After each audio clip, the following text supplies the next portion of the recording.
It's nice to see lots of faces or names that I see nearly daily here on my screen as well. I've been teaching yoga classes online since March last year. It's been a whole journey of sitting behind this screen for over a year. And this is a type of work, what I'm going to do today with you, or what I'm going to talk about, let's say, the topic, is something that I normally do more one-to-one with people as a nutrition coach. And so I've tried to find a balance in talking generally about gut health and how it relates to our physical and mental health, while also trying to reach some depth with it. I always have to stop myself from zooming in really intensely on one particular bit. So I'm trying to kind of really strike the balance. My own yoga students who see me daily or weekly on the screen know that as soon as we reach a full moon practice, I have lots to share on ways of taking care of a certain organ. So now today I get a whole hour and a half to do that without having to keep an eye on, oh, we still have to do a yoga practice as well. So I'm quite enthusiastic about this session. I have a PowerPoint which I'm going to have on in the background. I think that might just make it often easier to follow, especially with Zoom. It's still very different from being in a personal space.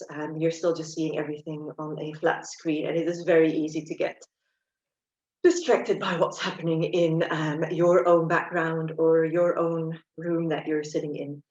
So even if you suddenly space out for a bit, or you had a housemate calling, or one of your kids or your partner asking for your attention, you can kind of come back to that same slide and it's like, oh, I didn't miss too much, hopefully. So let me put that up, and I hope that helps everyone in that way, that if you get a little bit distracted.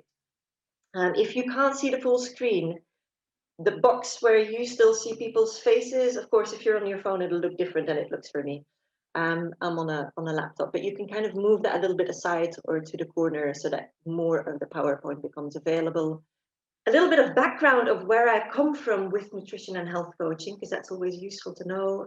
I draw up on traditions that I studied in of Ayurveda, of Chinese traditional medicine, and of functional medicine. So that will be the mixture that is underlying what I'm talking about today, or how I'm talking about things today. A little bit of a funny thing last year. If you know me, I am very much, for the past 12 years, 13 years, I've been working from a very holistic perspective. Last year, during this whole lockdown experience, and I've been speaking out quite frankly sometimes against Big Pharma, I was given the Fitness and Nutrition Award from Global Health Pharma. That was a bit of a ironic thing to happen, but apparently on the basis of how I have been working around COVID in a holistic way, and so through nutrition and health coaching, I got that award, funnily enough.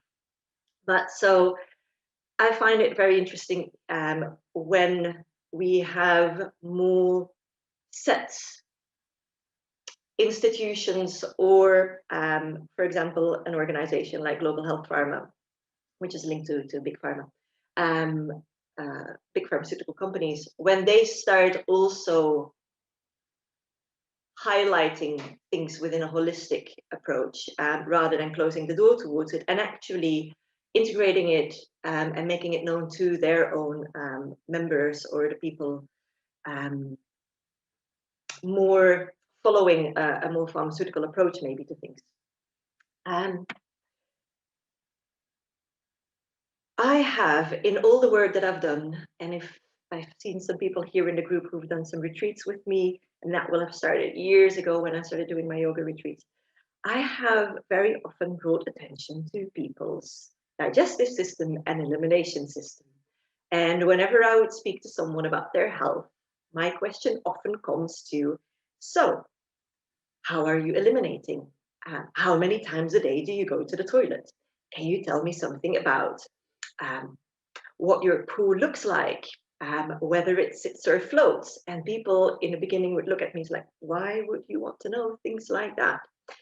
Because of this quote, all disease begins in your gut. And that was already understood by the ancient Greeks.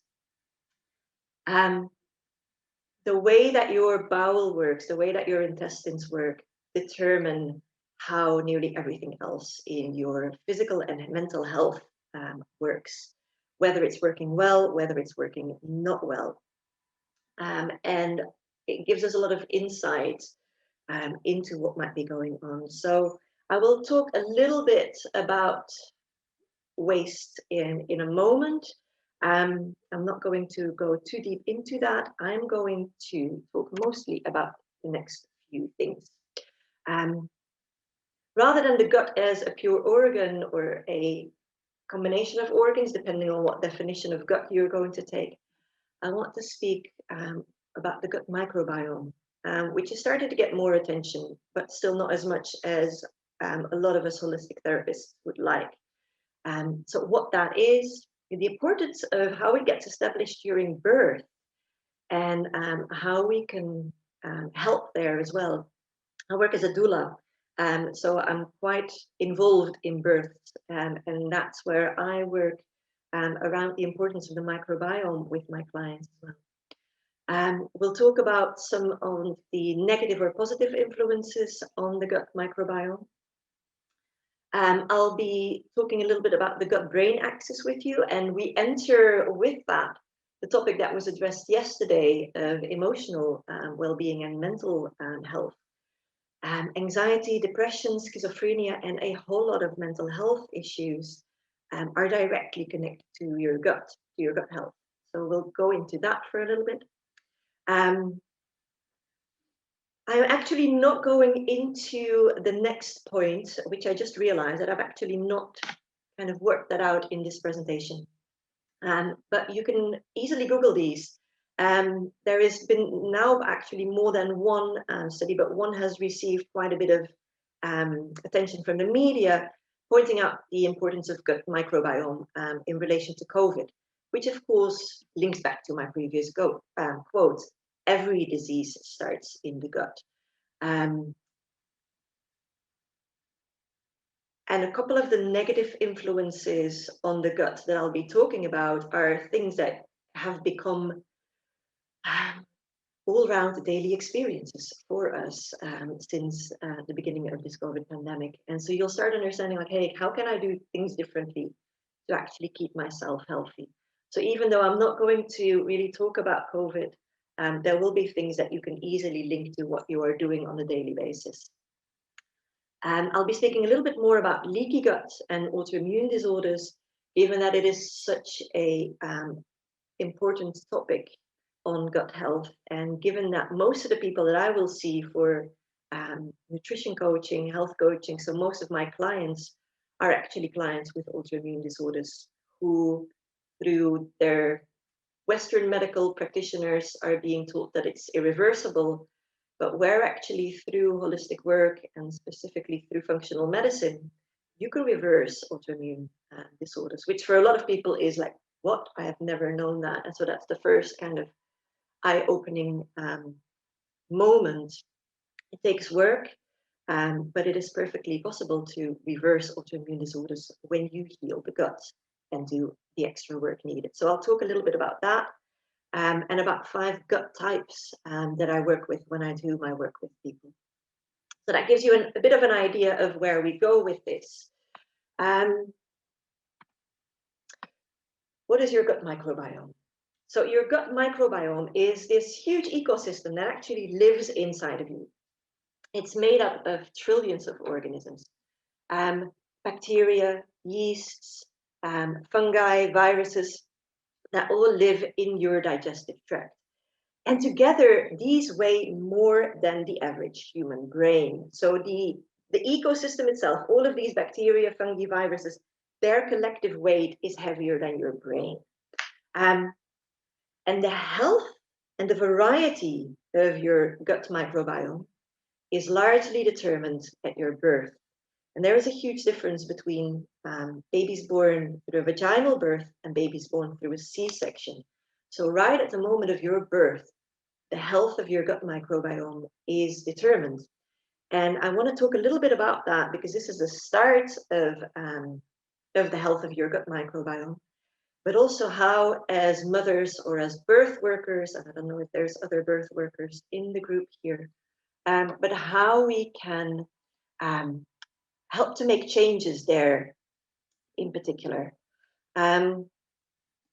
And so how you can support mothers during birth to give a healthy microbiome to their baby, even if it's a C-section. See, am I clicking? I am, but it doesn't want to continue. Okay, here we go. So the fetus and that baby, they're growing in a near sterile environment in the womb. But in the last weeks of pregnancy and up to the last days of pregnancy, the mother's body is starting to culture trillions of specific species of good bacteria in her birth canal to be passed on to the baby as the baby will pass through the birth canal, so that it has its protection or her protection as it enters our world of good and bad bacteria on the outside of the womb. And so when a baby would pass through the birth canal, so during a vaginal birth, those bacteria will enter its mouth, its nose, and will be left all over the skin of the entire body, and so be absorbed through the skin. There is a second system going on, so it is not just purely through the birth canal. There are other good bacteria that also migrate to key locations on the mother's body. For example, her breasts, her nipples. And these are transferred postpartum via skin to skin with the mother and via breastfeeding. And so this whole process would kickstart a baby's immune system for its entire lifetime.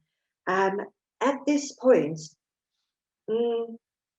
baby cells learn already to distinguish between friend and foe, between what is good and what is not good.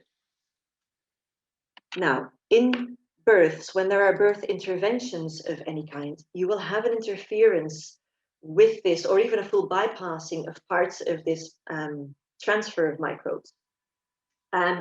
Synthetic oxytocin, so to induce labor. Antibiotics given at any point. Formula feeding instead of breastfeeding. As I said, breastfeeding would be one of the ways to transfer. And then a C-section. And as you can see at the bottom of this slide, in a C-section, the difference is up to 1/3 less of variety of bacteria found in the gut. And the word variety is really crucial here. It is really important that in our gut microbiome, we have a large variety of bacteria. It is not just about the amount of them. It really is about how many various strains do you have. And when I'll talk about probiotics, I'll come back to that word strains there. If the baby isn't through these different ways, a vaginal birth, and so passing through the birth canal, breastfeeding, skin to skin, if it isn't seeded with the mother's bacteria, it basically leaves that microbiome incomplete, and it stops the immune system for the rest of that baby's life, for the rest of that person's life, to develop to its full potential. So at this very moment of birth and the recent postpartum, basically the whole foundation for the development of the immune system is being set. So can you do anything about that last point, about that C-section, providing 1/3 less of variety? Yes, you can. Less so with emergency C-sections. This is mainly applicable to planned C-sections. So just keep that in mind for a moment. What is currently more often being done, and we hope that this starts becoming a more known habit and a more practiced habit, is that a sterile gauze would be inserted in the birth canal for about the hour before birth, when there is a planned C-section. That it would then get removed just before the C-section is carried out, and that it's placed in a sterile container, and that straight upon the moment of that baby being born, it is wiped in the baby's mouth, in the baby's nose, all over its face and its body, mimicking what would happen when the baby passes through the birth canal. And there's been quite a bit of study in this, and with the 5-year follow-up study of babies who had this practice done of the gauze being wiped on them, it was shown that they had similar gut bacteria development as babies born vaginally. So that third less of variety was made up, as in that was covered through this practice. So this is something, if you, excuse me, if you are about to give birth or planning a birth later on in your life, be aware of this, try and remember this, maybe speak to other people about this. This is a really, really promising way of helping babies' immune system develop to their full potential for the rest of their life. So that's where I'm basically starting with all this. How can we give the best start possible? At this point, I want to just talk for a moment about your poo, basically, before I go on to negative and positive influences on the microbiome. I am often almost horrified at hearing what I would hear typically from people when I ask, okay, how often are you going to the toilet for a number 2? Like, how often are you emptying your bowels? And it's like, about twice, 3 times a week. My GP says that that's quite normal and that's fine. And I'm just like, no, that's actually not really, really fine. In order for your gut to be working well, and in order for your physical and mental health to be well, you want to ideally be going to the toilet for a number 2 3 times a day. Basically, once for every meal that you have. If you are eating more meals, smaller meals, for example, 4 or 5, very often for women in pregnancy, it's something I recommend. I would say have 5, 6 meals a day. You will go more than 3 times. Sorry, I'm at the same time looking at the chat as things are coming in. And Catherine, that's fantastic that it is more widely known. I still see, but yes, that it's the first time that you've heard of the solution. Thank you. This is something that as a doula, I am very much trying to bring awareness of, and that many of my colleagues are doing. Because the studies are there, the research is there of how profound of a solution this very, very, very simple technique is. Back to what I was just talking about. So ideally, you'd be going for 3 times a day to the toilet. Ideally, and you can easily find charts on this online, but ideally, your poo would have the consistency of a ripe banana. And the color will depend on your diet for a large part, but there are some very alarming colors. Black would, in most cases, be very alarming and send you straight to your doctor. Red and maroon can be very alarming. But for example, if you've just eaten beetroot, red isn't so alarming because that comes from your beetroot. But I would say this is something I'm not going to go really into depth about or go through all of the colors, because you can quite easily find a stool color chart and go with that. I'd rather talk about things that are maybe less known.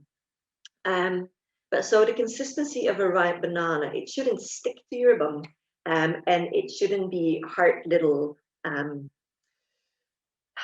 bunny, what would be the word? I'm thinking in Dutch, korrels. Little balls, let's just call them that. Pellets, thank you. Yes, that's a great word for it. Sorry, I'm originally Dutch speaking, and I can sometimes, my brain sometimes goes into Dutch when it's starting to think about things. One important thing to be aware of, and I speak quite often about this, and it's easy to remember, if your poo is floating in your toilet, your health is drowning. If your poo is floating, it either means that you have a gastrointestinal infection or that you have a stomach bug, which aren't really dramatic things, they're easily fixed. It can also mean that there is severe malabsorption of nutrients. And that can be an indication of leaky gut, about which I'll talk a little bit more later. But so it's a very easy thing to remember. My poo is floating, I'm drowning or I'm sinking, however you want to think about it. This is a time that I really want to look at my gut health. Okay, so lagging a bit there. Negative influences on the microbiome, and we'll talk about positive ones, of course, as well. I'll just quickly go through a variety of these, but several of these will be looked at a little bit more in detail or come back here. And I'm actually starting with emotional stress. Stress is actually such an important cause for gut health problems that when I later on talk about gut types, my first gut type is called stressed gut. And that means that the problems and the actual leaky gut in the first place come from emotional stress. Other ones, I think the second one is widely known as a big problem, antibiotics. And see them literally as an atomic bomb going off in your gut. You need good bacteria in your gut. The problem with antibiotics is they kill good and bad bacteria altogether. So you need to repopulate your gut with good bacteria after you've done a course of antibiotics through having probiotics and prebiotics. Talk about that a little bit more later. Antibiotics and birth control, the one right after, are actually, again, major causes for leaky gut. And the next one is the one that we currently have in a multitude around us: antibacterial products, the hand sanitizers, the wipes, and everything that we're constantly sanitizing our houses and ourselves with since COVID. And not a great idea necessarily. You need some good bacteria on you. This is how your immune system develops. So be a bit mindful of the use of all of these antibacterial products. Can you just maybe wash your hands? I personally, for example, don't even use store-bought soap. I use Castilla soap, which is basically just a saponified oil. And I make my own hand soaps with that. And so that limits all of this use of antibacterial products and soaps massively. You want to check your house for mold. Mold has a very severe effect on your gut. Then toxins and free radicals. Think, for example, pesticides. Think the toxins in your water. It's a good idea to get a really good water filter, not just a Brita filter that you can get from your supermarket, but something like a big Berkey, which filters out chemicals. And regularly doing a detox from, for example, toxins and free radicals. But in a healthy way, please. Detoxing can be done in a very unhealthy way. It's not the topic for today, so I'm not going to go there much. Nicotine, alcohol and drugs are on the other column as well.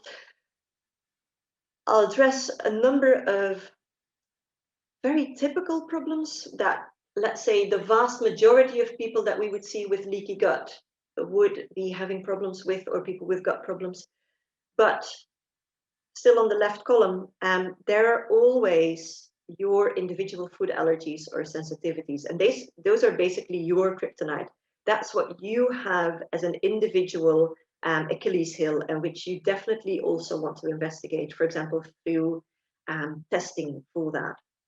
So that you're not just taking out the ones that I'll address now without looking at what's individually for you a real problem for causing inflammation and irritation in your gut. At the top of my list here when it comes to food is gluten. And this is starting to become very, very well known by now. Most people have probably come across the idea of grain brain, which is actually the title of a book by David Perlmutter.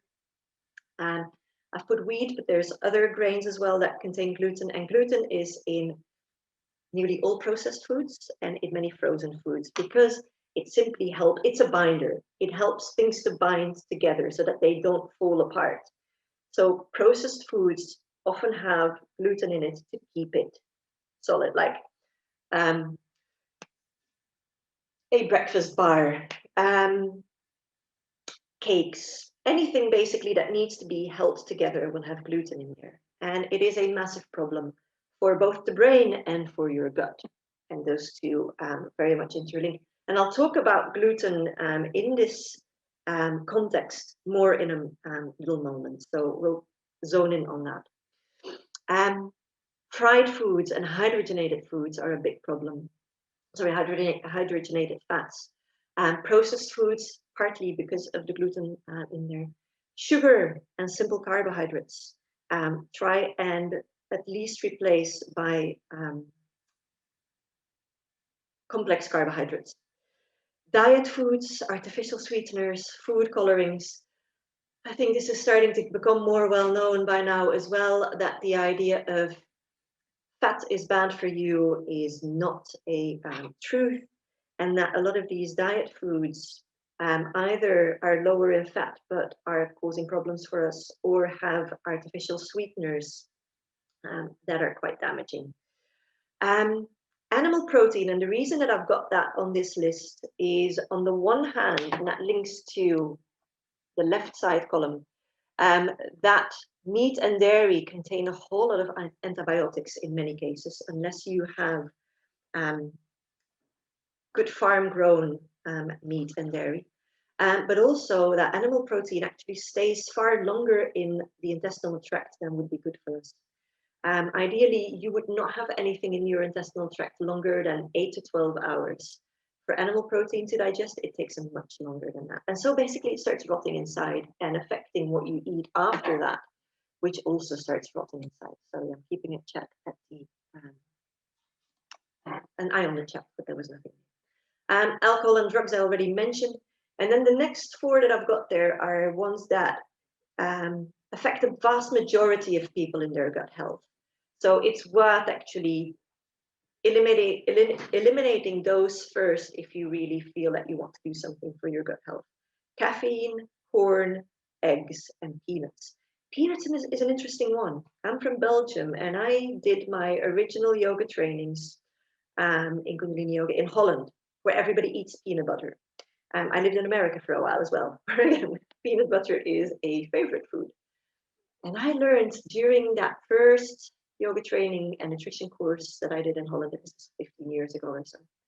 Now, peanuts never leave your intestinal tract. They just stick to your gut lining forever and ever and ever.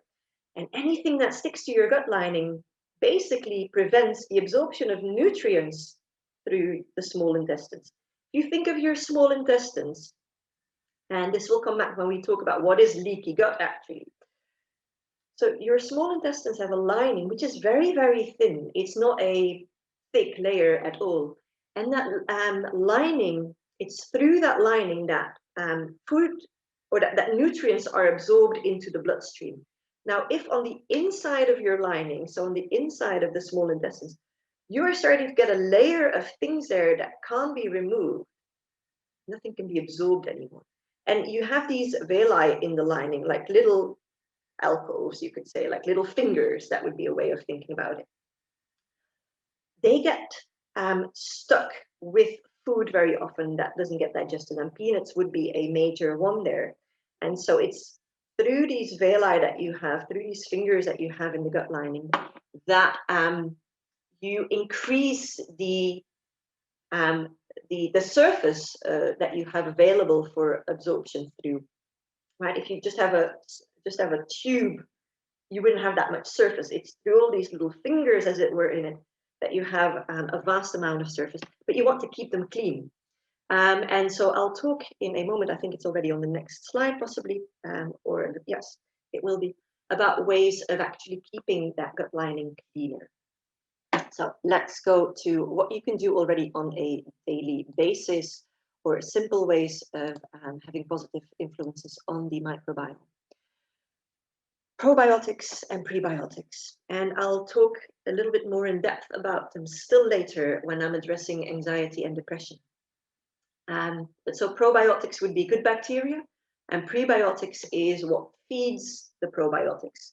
You don't want to just have good bacteria, you also want to give them the good kind of food so that they flourish and thrive. I'll address that in a little bit more detail and what foods they are in. Water, really important both for your guts and for your brain. And it's a good idea to start seeing the two as so connected that what you do for the one is good for the other. lean proteins, so beans, lentils, certain vegetables. It's really about the amino acids here and a variety of them. Fruits and vegetables, whole grains, if you're going to have grains. Buckwheat would be one of the prebiotics, for example, that I'll talk about. So the next thing is the colon cleanses. So that's to cleanse that small intestine, basically, yeah, and the fingers that you have in there. You can get a colon cleanse done for you at a center. Most of the colon cleanses that you can get done in the center only clean part of your colon and small intestine because they can't go past the valve that you have. There are soft and less soft ways in yoga traditions to do this. A very harsh way that you might have heard about, and this is one that I would not recommend unless you do this with someone who very much knows what they're doing. I would not do this personally. It would actually be by using a specific kind of rope. But there is, or there are very good cleanses, colon cleanses, where you actually drink stock, the veg stock, and where you do very specific exercises to push that stock through your entire intestinal lining. So the 6 meters of your small intestine and 1.5 meters of your large intestine. And so that it's not coming as in a manual colon cleanse done by someone else, which comes from your anus, but you're drinking the stock tube. It's sometimes done with salt water as well. And then through certain exercises, you're pushing all of that stock through your small intestines. Doing that through exercises, make sure it's not going into your stomach where it would just be digested. We just want to flush it through, basically. And where then all of the waste would be flushed through. I used to do this every couple of years, every 2-3 years, because when I was living in Belgium, there was a center where I would go to do this regularly. It's not pleasant, it's hard work, but it's fantastic. There are ways in which you can take care of making sure that things don't stick too much to the small intestine just at home, quite simply as well. Psyllium husk and chlorophyll are a great way of doing so. I often recommend this to my students when we talk about the colon on, for example, full moons that would affect the colon. What you would do here is you would first drink chlorophyll. And chlorophyll can be liquid, it can be in a powder. You would drink that on an empty stomach. Then you would wait 20 minutes. And then you would mix some psyllium husk in some water, making sure that you don't let it stand in the water because it just becomes very solid.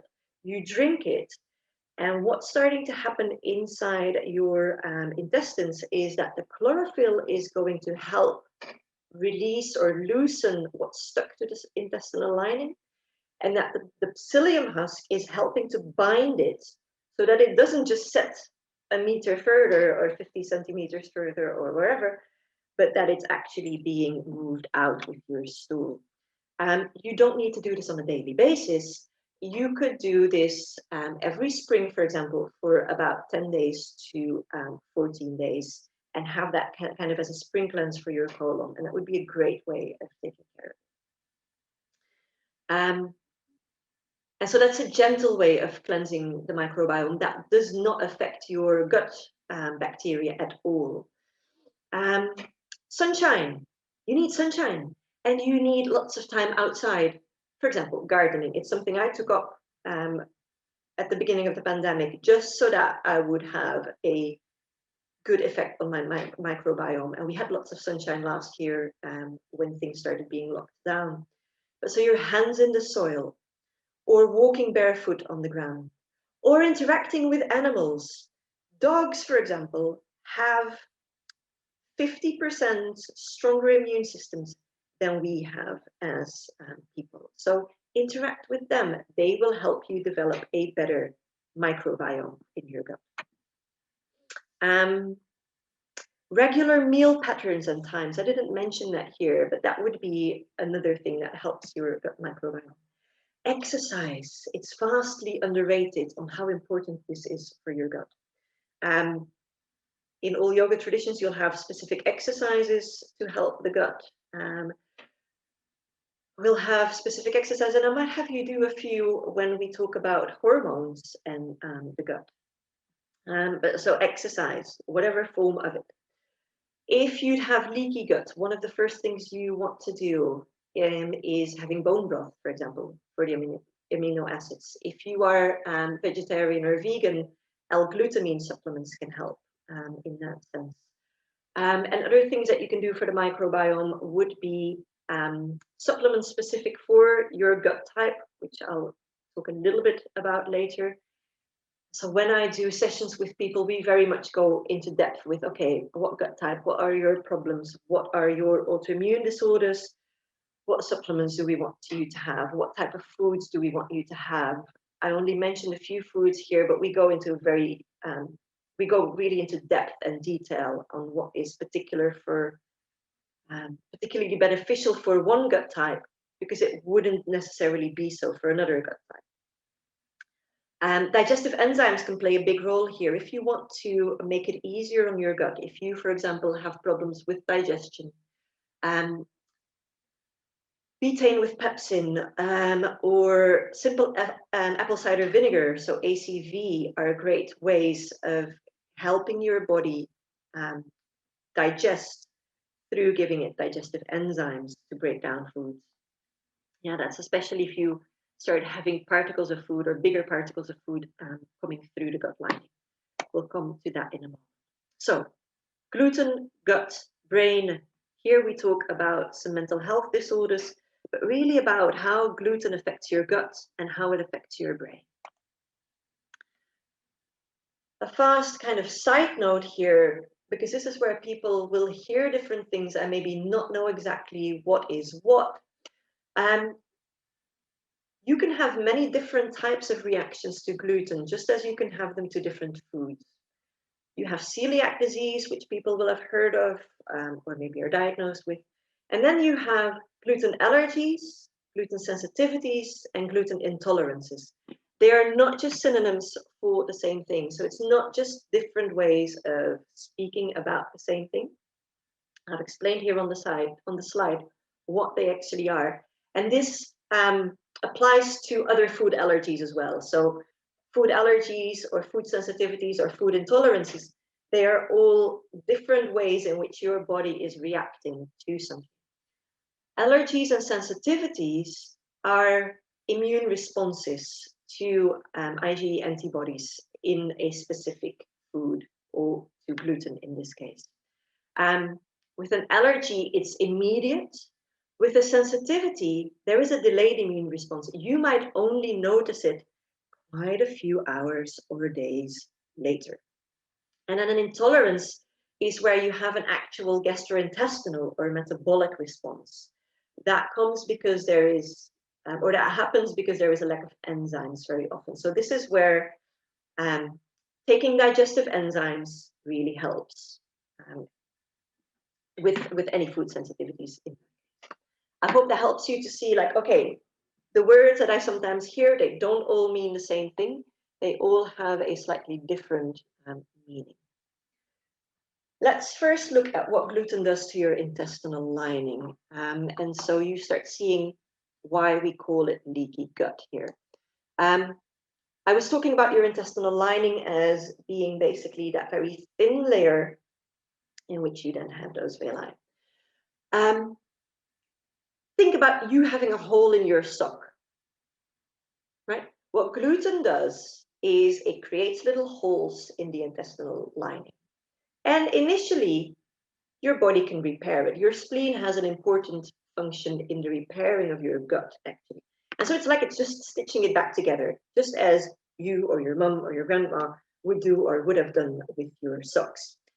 After a while, though, when those tears keep happening, they can't be fixed anymore. It's like the fabric just won't hold together anymore. And with your socks, you would throw them out. You can't really do that with your gut lining because you only have one. But now you have little tears and holes in it through which things will start moving through, which were not meant to move through. The only thing that was meant to move through the gut lining, and I keep just using my hand basically as the idea of it. So what would need to move through is the nutrients from your food being absorbed into the bloodstream.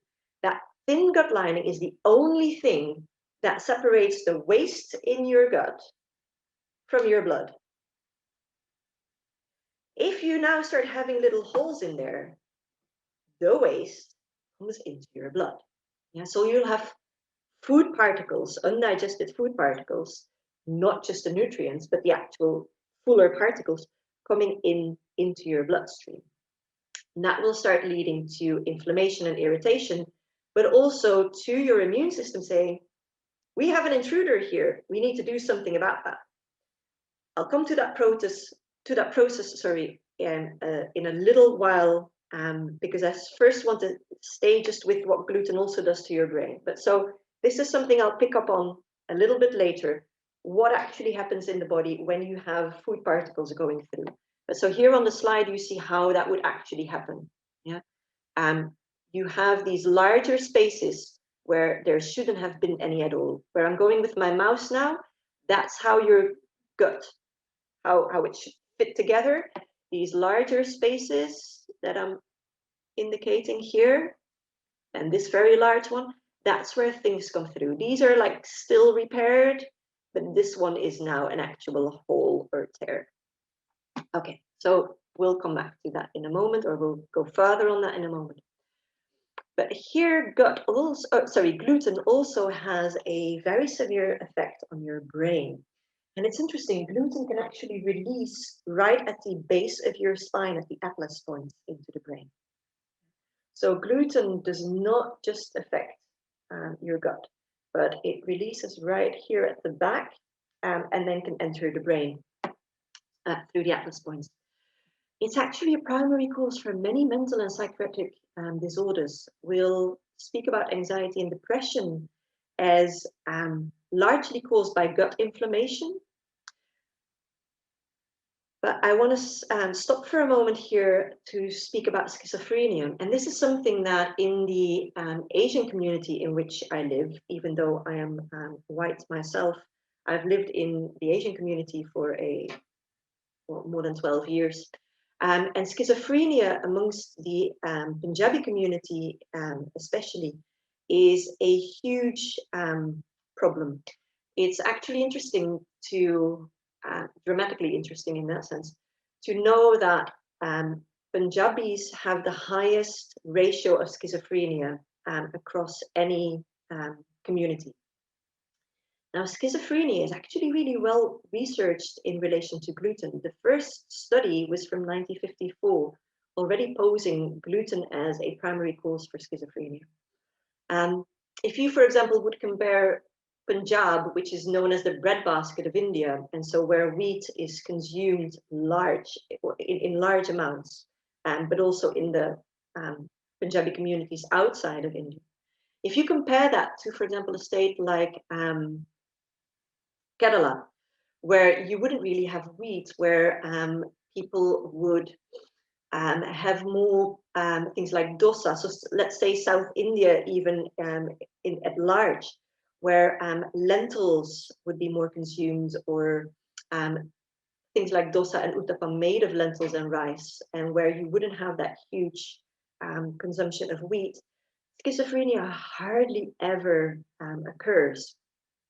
Now, I've mentioned on the slide here a good few more recent researches into schizophrenia and gut health. And the problem here is, and I'll go to the next slide, the red area that you see on that drawing of the brain is the frontal cortex. Yeah, so show it with my mouse. That's right here. So that's the front of your brain. Gluten cuts off the blood supply to the frontal cortex. It's called cerebral hypoperfusion.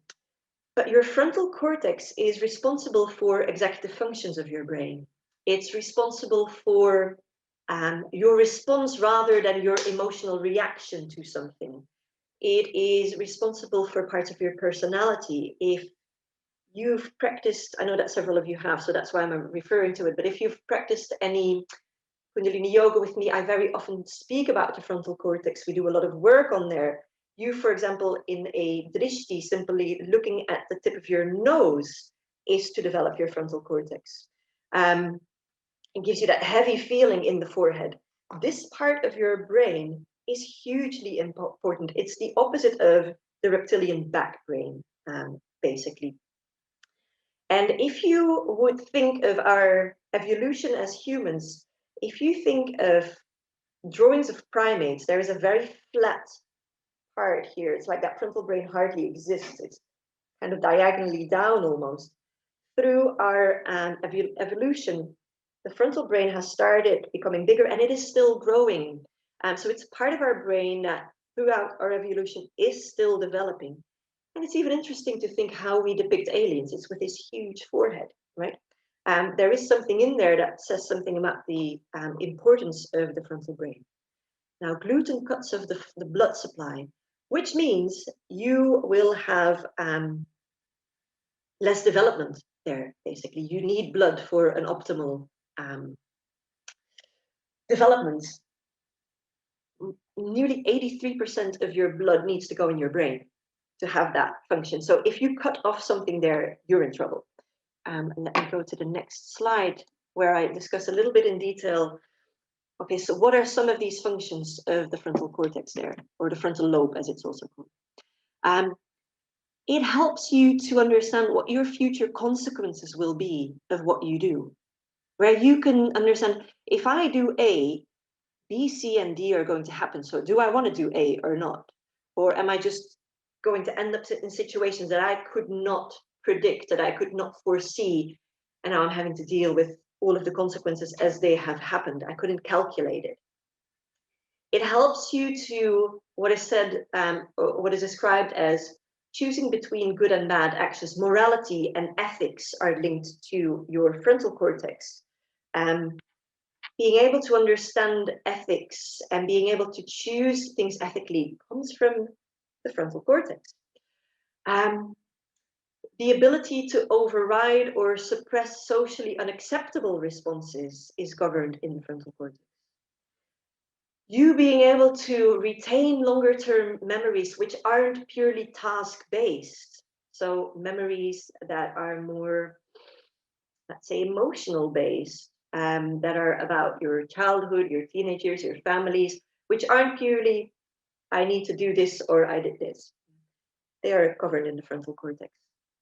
And seeing similarities or differences between things so that you again can choose your actions wisely, so that you're not tricked into thinking, what's happening right now is the exact repetition of what was happening when I was 7 years old, and you get that emotional reaction of the 7-year-old.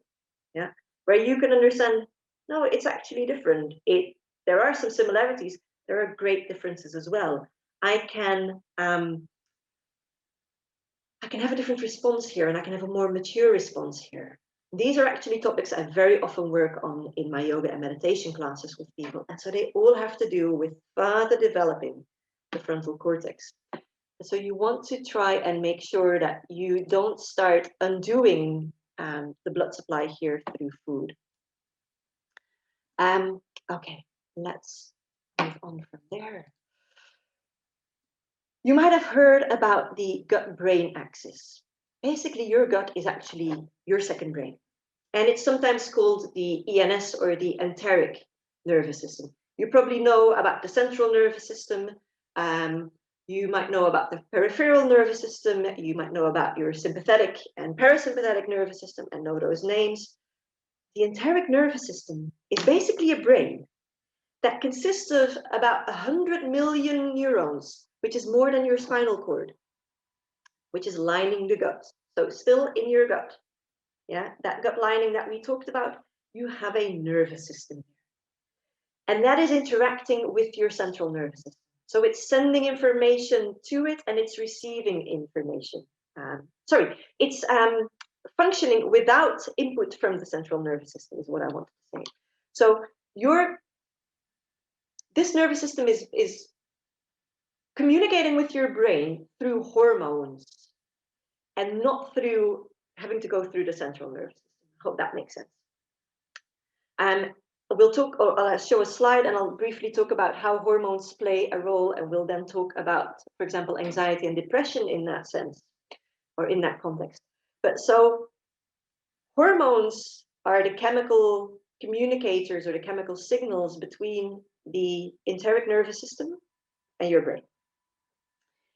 And while this particular brain of the gut doesn't govern conscious thought like your brain in your head does, it has a huge impact on your emotional and cognitive functioning. Here is a quick drawing, basically, of how this superhighway works. As I said, it works in two directions. Your gut is communicating with your brain, but your brain is also communicating with your gut. So it goes in two ways, which also means you can work positively on this interaction, on this axis, in two ways. You can do it through the brain, you can do it through the gut. Yeah? You can take either of the ways in that sense. So it's here hormones that go back and forth between your gut and your brain and spinal cord. That has impact, which I'm not going to go into detail too much on, but on your autonomic nervous system, on your immune system, and on your endocrine system. And we'll hone in a little bit on the endocrine system. Let's just have a look. So when it comes to hormones and the gut, several play a role. I'm honing in on two in particular. I'm honing in on serotonin and oxytocin. But dopamine, cortisol, adrenaline, they all play a role here. Serotonin is usually known as, let's say, the feel-good hormone or the happy chemical. 90 to 95% of that chemical is produced in your digestive tract, in your gut, not in your brain. A deficiency of serotonin is underlying a lot of anxiety disorders and depression. And anxiety and depression, or anxiety disorders and depression, come for the largest part from inflammation in the gut, not from anything happening particularly in your brain. The medication usually used here is called SSRI, selective serotonin reuptake inhibitor. It is basically medication that stops the serotonin once it's been released, that it stops it from being reabsorbed into the system so quickly, so that it stays longer in your system. It's not about more production of serotonin. It is about, so the medication, it is about making sure it doesn't reabsorb back and is lost, as it were. I'll go in a moment. I will actually, I think, do some quick exercises for serotonin and oxytocin in a moment, just so that you have a bit of an idea of how you can help yourself. But I'll also talk about other things you can do to increase the amount of serotonin in your system. Let me first, though, mention something about oxytocin. Most people have heard about the serotonin being produced in the gut. It's more widely known. Lots of research has been done into that. Oxytocin is only coming or becoming clear as a player here quite recently. It's very long been ignored as a driver in gut health or gastrointestinal health. And oxytocin actually has a significant effect on muscle contractions in the stomach and on gastric emptying. Yeah. How do you know oxytocin, or what will you know it from? While serotonin is known as the happy chemical or the feel-good hormone, oxytocin is that love hormone or cuddle hormone, right? It's produced during pregnancy, it's produced during birth, it's produced during breastfeeding, it is produced when we hug, when we pet an animal, when we are intimate with our partners, when we receive a massage or give a massage, yeah, there too. During exercise, during meditation, during pranayama and deep breathing and visualizations, all of those instances. But coming back to birth, breastfeeding, oxytocin helps the uterus, to contract. Yeah, uterine contractions come from oxytocin, which is why labor, for example, is induced by synthetic oxytocin in hospitals. Why in a holistic approach to labor, we would do any of the below mentioned and the ones that I just went through, things to produce oxytocin. Squeezing your nipple is one. Whistling actually releases oxytocin. My yoga students know that. We work a lot with it. Pressing in your big toe releases oxytocin. Lots of yoga exercises actually really work on oxytocin through different things they do. So quickly checking again in the check. Yes, indeed, Mary Jane. But so as we already knew for such a long time that oxytocin causes uterine contractions, it does the same with stomach contractions. It helps the stomach to contract, to empty, and then it also helps the movement of waste through the bowels. When people are highly stressed, they would not have oxytocin into their systems. The stomach does not contract and things just stay inside. If you then have oxytocin inducing activities or techniques, you just have a better emptying of your stomach and a better emptying of your bowels. So if you struggle with stomach aches or with bloating or with nausea, you want to produce more oxytocin, and so do these type of things. I hope I'm making much sense with that. Okay, so how can you use gut health basically to regulate emotional health? Because that's where these hormones play such a huge role. Serotonin and oxytocin in particular are incredibly important for your emotional well-being. Yeah. There are many yoga exercises, as I said, that will produce serotonin and oxytocin, that also produce dopamine. Let me actually do just one with you, which is fantastic, which I start so many of my yoga classes with. If you place your hands on your knees, let me just tilt this in a little bit. You place your hands on your knees, and we call them Sufi Grinds. You just start grinding at the base of your spine. Yeah, so you're drawing circles with your navel around your tailbone, you could say. You're inhaling as you're rotating forward. You're exhaling as you're rotating back.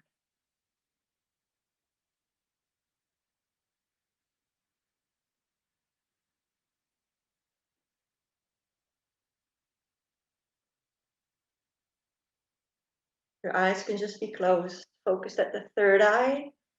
That will immediately work on your pituitary and help with hormone balancing.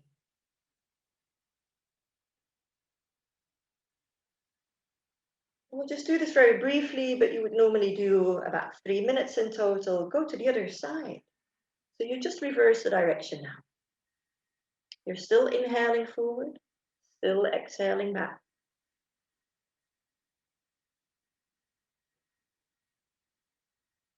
What I'll do is I'll stop the share for a moment so that you can maybe better see me on the screen.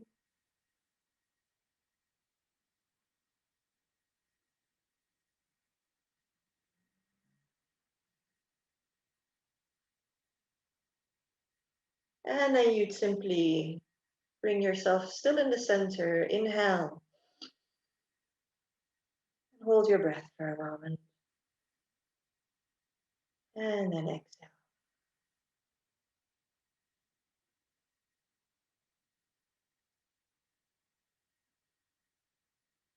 Just feel inside for a moment.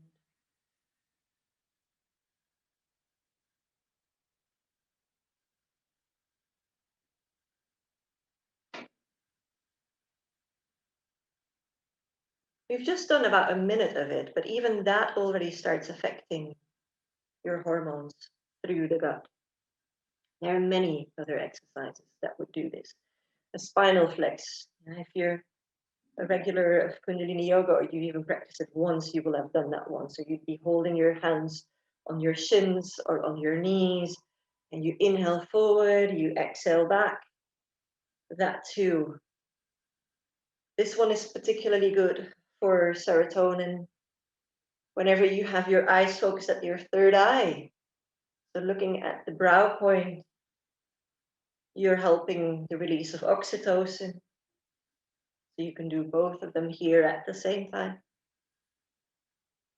We'll just do that for a minute too. It's probably nice to move now after you've been just sitting and listening for a while.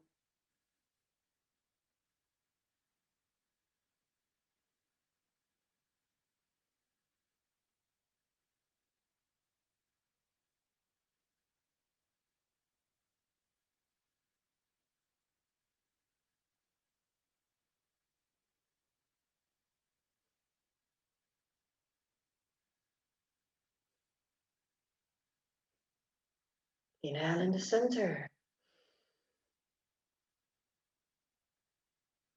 And exhale.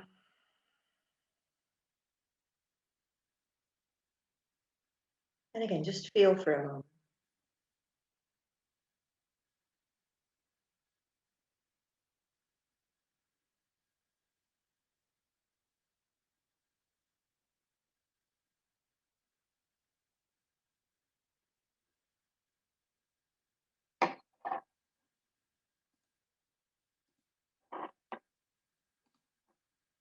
Okay. Other exercises, for example, we're not going to do that one, but would be a forward fold where you're especially pressing into your big toe. So you place your thumb on your big toe, other two fingers, so index and middle finger on the other side, and you press into that big toe as you're in a forward stretch. That's specifically for oxytocin again, but many other things you can do. I want to hone in or zone in for a moment here on pro and prebiotics. They're actually by now used more and more in the treatment of anxiety disorders and depression. Given that they play such a vast role for the health of your gut microbiome, many studies have now shown their effects in either helping with other treatments and making them more effective, or even as just part of holistic treatments. So either part of other medical treatments, let me put it that way, or holistic treatments. The caveat here is that they will only work for as long as you're taking them. You know, studies have shown that if you, for example, take them for 8 weeks, they have a massive effect. Now, when you then not take them anymore for 8 weeks, it will have dropped again. So it's to keep that that intake of pro and prebiotics up, basically, and keep taking care of your gut health. It's not a quick fix. I'm doing this for a couple of weeks and I'm done. I'm sorted. That's not how it works.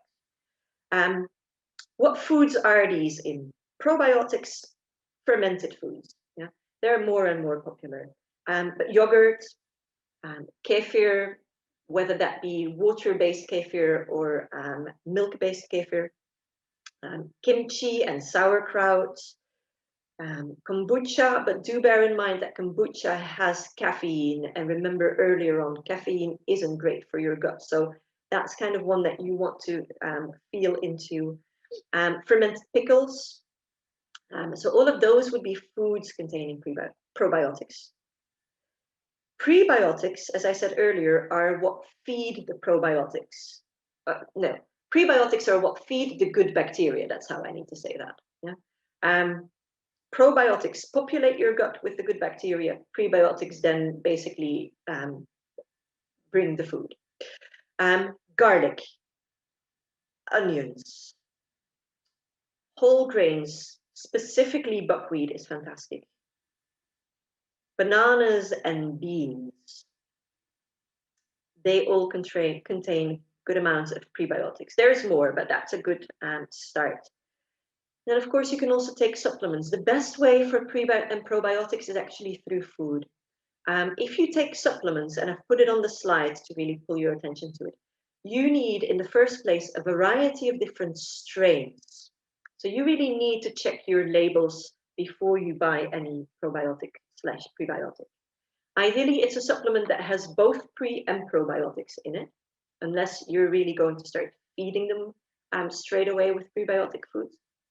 So a variety of strains, ideally minimum 10 strains, different ones. And if your supplement, for example, lasts you for 3 months, buy a different one the next time. So that, again, you'd have different strains in there. With probiotics, you don't want to have the same supplement over and over and over. because there's just not enough variety. Change it round. Ideally, both what are called SBOs and FBOs on your labels, soil-based strains and food-based strains of probiotics. And also, you need a really large amount of what are called SFUs, colony-forming units. A minimum of 30 to 50 billion of them. So colony-forming units, basically, you're taking a probiotic unit that in your gut is going to form a colony of bacteria, viruses, yeasts, and fungi, the good type. That's what you're taking there. For serotonin here in particular, that's the last line, folate-rich foods will help with serotonin. Dark leafy green vegetables, your spinach, your kale, your collard greens, all of that, your beet greens even. Asparagus, broccoli, chickpeas, so hummus would be a great one there, and all lentils. All of those are fantastic for the serotonin production, which is your feel-good hormone, remember? Okay, that's the part on emotional regulation through your gut health. So working with anxiety, working with depression, working with good hormone balance, basically. I then at the last part here want to talk a little bit about leaky gut and autoimmune diseases. Just so that you know a little bit better, what does that mean, leaky gut? What are autoimmune diseases and how are they linked to leaky gut? I can't simply talk quickly, not even if I would have spoken about this for the whole hour and a half. So what can you do? Because it's a fuller picture. When I work with clients, that's at least 2-3 hours that I talk initially. And then often I don't need to see them anymore. If they start doing the work, I don't even need to see them for long times or even at all, unless they just need help. But so a session here wouldn't even be able to address it in total. So I talked about the gut lining. I'm using my hand again, right? And remember that I was talking about how gluten are creating all of these little holes, and any other irritants that you have of the gut. So any foods that for you particular irritate the gut will enable those holes to be made. One of the slides very much in the beginning of the negative influences on gut health, all of those irritants. But so we call it intestinal permeability. Basically, partially digested protein and partially digested fat will start leaking through these intestinal lining surfaces into your bloodstream. Your body now thinks, we've got intruders. We've got stuff in the bloodstream that is not supposed to be there, and it can't detect that it's actually just coming from your food, what you've eaten. And so you're going to have an immune response. But your immune response is not triggered by an actual danger outside of the body. It is by something happening that shouldn't have been happening in the body. Sometimes it takes a good 18 hours for that immune response to take place. It's not immediate necessarily as it leaks through. That means that you might not initially link the response that you have to the food you've just eaten, because it could have been from the previous day, for example. And gluten in this sense are a very tricky one. Gluten can cause problems in your gut for 6 months after you've eaten it. So if you go basically gluten-free, you want to really go gluten-free, because even making one exception for a meal outside or not having read your label can get you in trouble for the next 6 months. It's a really tricky, sticky thing to work with. It's not easy to start working with. You have to be quite disciplined. And very often, okay, I have to start over again. But so as partially digested food particles have gone into your bloodstream, you're now creating food intolerances. And you're basically getting intolerant to the bits that have leaked through. So you might not have had an intolerance earlier. A certain food might not have created any irritation of your gut lining, but the fact that now, say, a little bit of undigested tomato has gone into your bloodstream, and that keeps happening because you maybe eat a lot of tomatoes, you will start getting intolerant or allergic or sensitive to tomatoes. Am I making sense with that? I hope so. If you cut them out, but now you start eating a lot more of something else while the gut lining is still not healed, you're going to have a different food allergy or sensitivity a couple of months down the line. So until the gut lining is repaired, it's like you're just creating new sensitivities and allergies all the while through, because it will simply be to that part which often comes into your bloodstream. That makes logical sense. Yeah, so one of the key things we need to do is repair that gut lining, basically, because otherwise you're just going to live a life of food allergies, one after the other, and you end up not being able to eat anything. Obviously, your gut lining being affected is also going to affect the absorption of vitamins and minerals, and so you're going to get lots of deficiencies. So that's something that we then need to look at. But so as the body has started attacking the intruders coming in through the bloodstream, this attack will mostly happen at the weakest point of your body. Say if your thyroid, through any genetic prevalence or through something that's happened in your youth, if that's maybe the throat and the thyroid are the weaker parts of your body, you will, for example, start developing Hashimoto's thyroidism. Because the immune system is having the attack at the weakest place of your body, and that's where it's being felt. This is basically where leaky gut, one underlying problem, leads to a large variety of autoimmune disorders, and there's more than 80 now being diagnosed. And so where Western medicine is really not looking so much at this underlying problem of leaky gut, and is just simply diagnosing each autoimmune disorder as a problem of its own, it is missing what can actually heal it and reverse it. But also, it is missing that part which makes that most people with autoimmune diseases start with one, get another one, get a third one, because the underlying problem is never dealt with, and the body is starting to become weaker in other points, and so that immune response is starting to become felt and noticed and starting to manifest at other points. I'll speak a little bit more about that in a moment, but so often you'd have multiple ones. The first symptoms of leaky gut, and that's a good thing to know and be aware of, is hives in particular, followed by acne, eczema, psoriasis, and rosacea. So skin eruptions, basically, or skin disorders. They nearly always point to an underlying problem with the gut. And if we can be quick enough with someone and start looking at the gut and treating it at this point, we basically can stop other more severe autoimmune diseases from developing. Yeah. If we let this slide and we just see it as, oh, it's just a skin problem and we're going to deal with it topically, we lose really the bigger picture of what's going on in the body and what we really need to be paying attention to. I've got a slide here with just some effects of leaky gut on your body and mind that you can just quickly have a look through.